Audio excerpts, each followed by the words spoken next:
Hello and welcome to iGCSE Success. And if you're new here, a big hello to you. I'm an English teacher and I post content here on YouTube to prepare students for their Cambridge First Language English exam. And if that sounds interesting to you, you know what you have to do. Be sure to check out the videos on my channel because I break down a number of the core skills needed to succeed with First Language English. So I am back. I know it's only been a week, but it feels like a long time. Last week, I just wasn't feeling particularly well, so I just needed some downtime just to recover and just to get on top of life, I guess. However, I am back and I'm almost 100%, not quite there, but hopefully soon. So in today's video, I will be taking you through a PowerPoint which I have created for my new Year 10 class. They are very much at the beginning of their First Language English journey. And it's a PowerPoint to very much introduce them to the First Language English course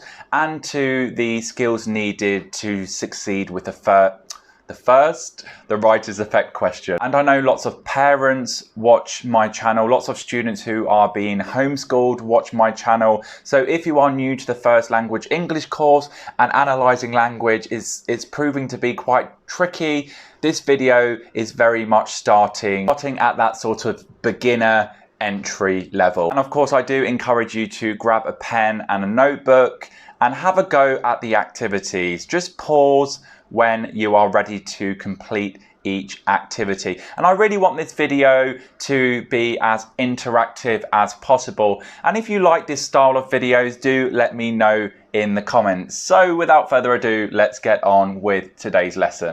Okay guys, so what you are looking at now is, I guess, a typical lesson I would deliver to a new Year 10 class.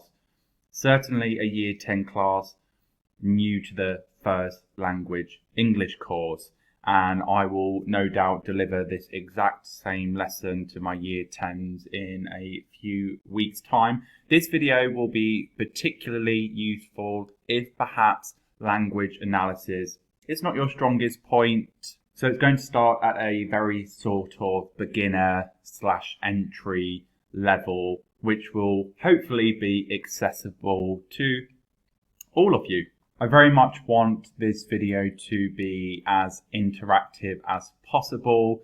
So when I present to you several different activities, please feel free to pause the video and have a go at the activities. So make sure you have some lined paper and a pen ready. So if you are new to the First Language English course, no doubt you will be either prepping for paper 1 or you'll be prepping for the coursework component or even doing paper 2. But in my experience, most schools opt to do paper 1, which is compulsory, and the coursework component. So if you aren't aware, there is one reading paper that is 2 hours long. There's 80 marks available, and that is 50% of your overall mark. Cambridge, for now, there is still a coursework component which schools can opt to do, and that is 3 pieces. And they are writing to narrate, writing to describe, and indeed writing to argue or writing to persuade. And that is the other 50% of your overall mark.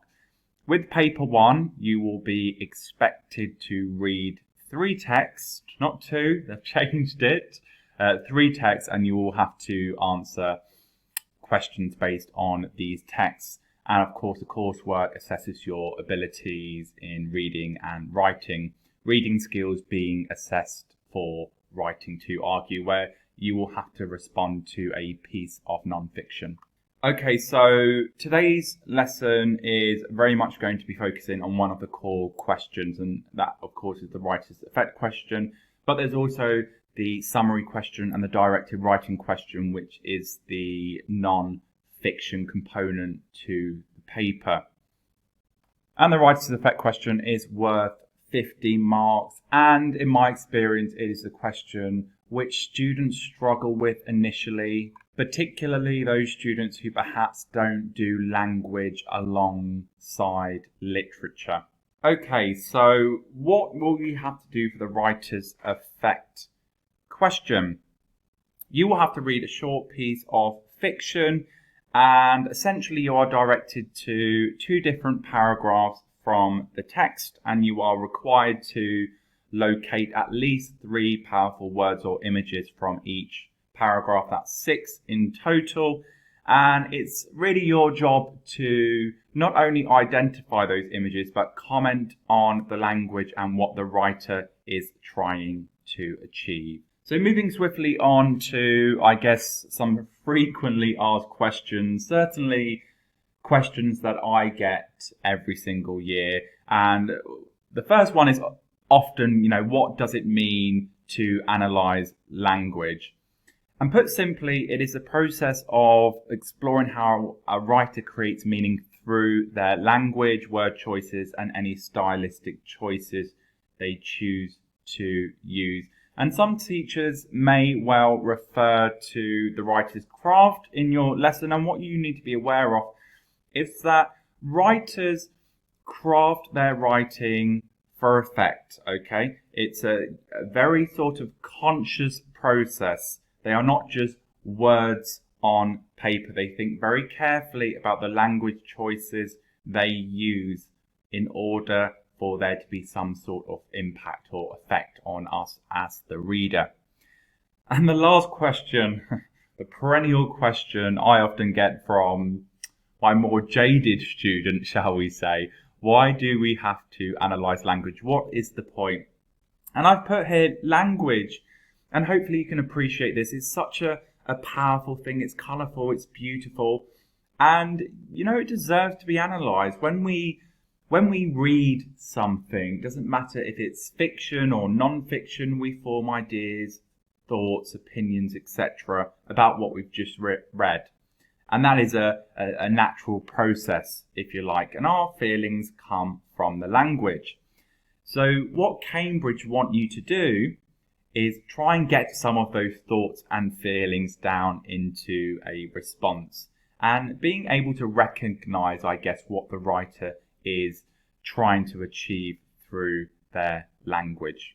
Okay, so looking at imagery, Cambridge wants students to be able to explore different aspects of imagery. And I always say to my students, think of imagery as this almost umbrella term. There's lots of terms that go under that umbrella. Imagery is not just one thing. But if you wanted a very sort of straightforward, simple definition, imagery, words, ideas that create pictures in the reader's mind. Some of those things that go under that sort of imagery umbrella include similes, metaphors, personification, onomatopoeia, sensory imagery, so those words that relate to our senses. All things, no doubt, that you've had a lot of practice at during your 5 years at high school. And if you can comment on these if you can identify these things, that's, one step complete already. But really the task is being able to comment on these techniques and understand, I guess, what the writer is trying to achieve. Okay, so looking at word classes now, I've put at the bottom, you can get away with not knowing your word classes, okay? And I've also put there really is no excuse. One would hope by the time you have reached year 10 or even year 11, you should have a somewhat confident grasp of the 8 different word classes within the English language. It's not a prerequisite. You do not need to know your word classes to, get a top score. However, it's an easy way to show Cambridge that you know how language works. Certainly some of the word classes I would expect my students to be able to identify and comment upon are pronouns, adverbs, verbs, adjectives, and nouns. Which brings me on to the first activity. So if you're feeling a little bit not entirely confident, have a go at this activity that's about to come on your screen. So there's 5 sentences here, and you do not need to copy them out. That's absolutely fine. But you may wish to write out the words in red and just write above each of those words what the word class is. And I'm just going to read out the sentences. So sentence 1 is, angrily, the student launched his textbook across the classroom. The teacher eagerly scanned the classroom looking for who had done it. The antiquated house had been abandoned for many years. We both knew that you should have an early night for once. We both know that you should have an early night for once. And the last question is, he consumed every last bit of the mouth-watering cake. So think about what word class angrily is, launched, antiquated, etc. and pause the video now. So let's quickly go through the answers. Hopefully, angrily, you managed to identify as an adverb, launched, a verb, textbook, a noun, eagerly, an adverb, scanned, a verb, looking, a verb, antiquated, an adjective, house, a noun, abandoned, a verb in the context of this sentence, we, pronoun, early, adjective, consumed, verb, mouth-watering, an adjective, and of course cake is a noun. Hopefully that wasn't too much of a problem. Now let's move on to looking at explicit versus implicit meaning. Put simply, explicit ideas refers to ideas that are stated plainly. Okay? While implicit ideas refers to something that is implied and not stated directly. And I guess that's why for some students the writer's effect question is sometimes quite difficult, because you have to read between the lines, and difficult particularly if you aren't the most voracious readers. Okay, when we read, to be successful with the writer's effect question, we need to have an understanding of both explicit and implicit ideas. So exercise 2 or task 2 is coming up next. So what you are looking at now, 3 quotations. The first quotation being, the girl crumbled when she saw her exam paper. Quotation 2, the teacher locked eyes with the late student. And the last quotation, they charged towards the supermarket as the doors swung open. These are just sentences I've quickly made up, but both have explicit ideas and of course both have implicit ideas. Hopefully the explicit ideas, i.e. what is clearly stated, shouldn't be too problematic. However, again, if you are new to analysing language, making what we call inferences may be slightly new or maybe slightly more challenging. So let's do the first one to get together. The girl crumbled when she saw her exam paper.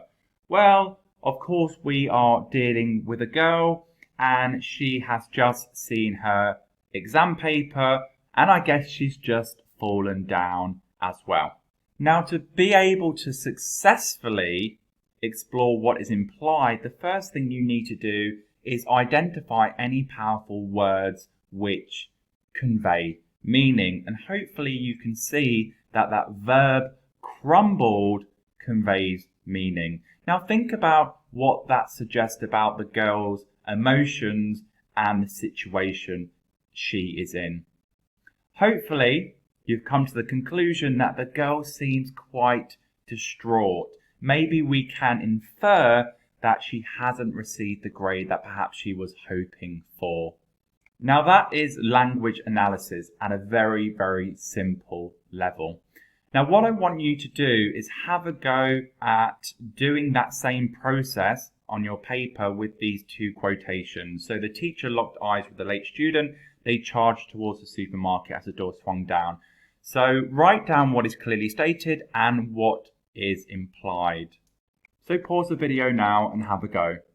So with the second quotation, hopefully you can see that in terms of the explicit ideas, we are introduced to a teacher.